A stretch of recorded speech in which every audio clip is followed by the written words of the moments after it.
अस्सलाम वालेकुम dear students. Class 7 subject science. आज का जो टॉपिक है बच्चों वह है लार्ज इंटेस्टाइन। लार्ज इंटेस्टाइन के बारे में आज हम पढ़ेंगे कि लार्ज इंटेस्टाइन क्या होती है। स्मॉल इंटेस्टाइन के बारे में हम पढ़ चुके हैं, उसके बारे में हमने मज़ीद जानकारी हासिल कर ली है। तो ये जो आज लार्ज इंटेस्टाइन जो है ये लार्ज क्यों होती है, इसको लार्ज क्यों कहते हैं, जबकि इसकी लंबाई जो इसकी लेंथ है सिर्फ 2 मीटर है और स्मॉल इंटेस्टाइन की लंबाई 6 से 7 मीटर होती है। तो 2 मीटर होते हुए भी इसको लार्ज क्यों कहते हैं जबकि स्मॉल इंटेस्टाइन 6-7 मीटर होती है।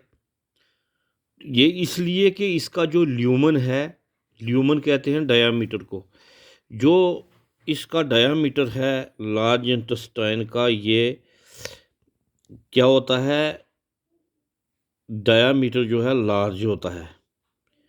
इसलिए जैसे ये इसका ये डायामीटर है, ये इसका डायामीटर बड़ा है, इसलिए इसको लार्ज कहते हैं। तो स्मॉल इंटेस्टाइन का जो ल्यूमन है यानी कि डायामीटर है वो इसके मुकाबले में इसका डायामीटर छोटा आता है।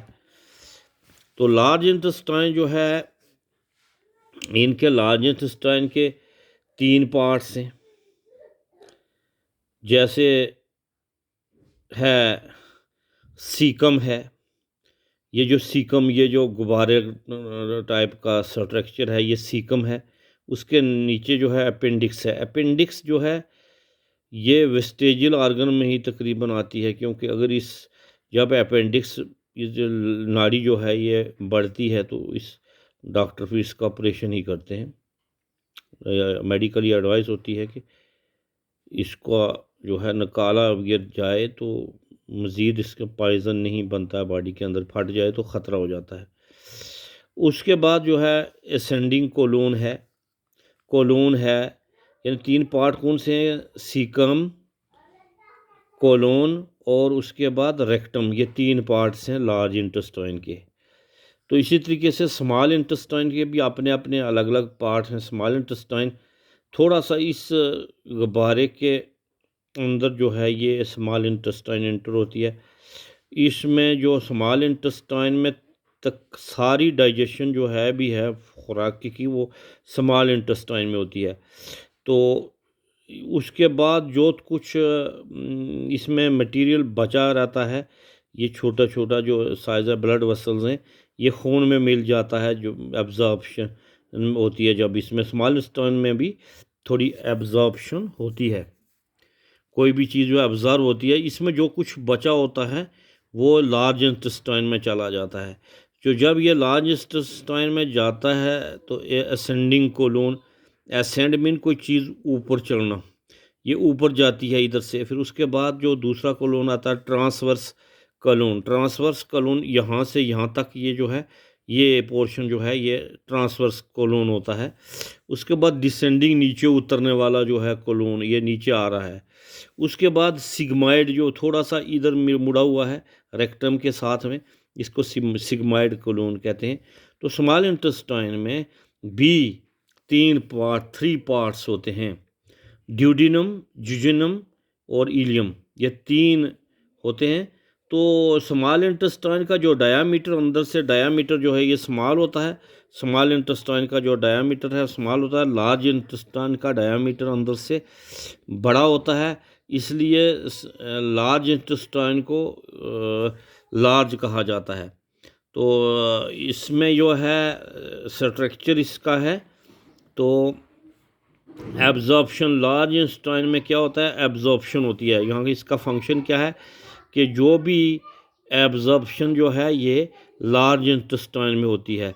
इसमें इसमें डाइजेशन नहीं होती है। जितना भी बचा खचा माल जो है वो लार्ज इंटेस्टाइन से पास होके जाता है, कहाँ से, रेक्टम, और रेक्टम के बाद एनस के द्वारा जिस्म से बाहर निकाला जाता है। तो ये लार्ज इंटेस्टाइन में जैसे फीसिस हैं, ये फीस है, ये जो है इससे बाहर निकलता है। तो ये जो कुछ था स्मॉल इंटेस्टाइन और लार्ज स्मॉल इंटेस्टाइन के बारे में हमने पढ़ा है कि उसमें क्या होता है स्मॉल इंटेस्टाइन में जितनी भी खुराक की एब्जॉर्प्शन, खुराक की जितनी भी डाइजेशन है वो स्मॉल इंटेस्टाइन में होती है। तो कल हमने पढ़ा था स्टमक के बारे में। स्टमक के नीचे एक स्ट्रक्चर होता है जिसको डिड्यूनम कहते हैं, ये स्मॉल इंटेस्टाइन का हिस्सा होता है। तो बच्चों ये जो आज हमने पढ़ा है लार्ज इंटेस्टाइन और स्मॉल इंटेस्टाइन में क्या फ़र्क होता है। Large intestine are larger from inner side, तो इट्स डायमीटर 2 मीटर, ये इस length is 2 metre and small intestine, its diameter is small but its length is 6 to 7 meter in length। तो तीन पार्ट हमने इसके पढ़े हैं। तो मैं आई होप कि आपको आई लार्ज इंटेस्टाइन के बारे में समझ आई होगी। तो इसी के साथ आज इस टॉपिक का इख्तिताम करते हैं। तो कल इंशाअल्लाह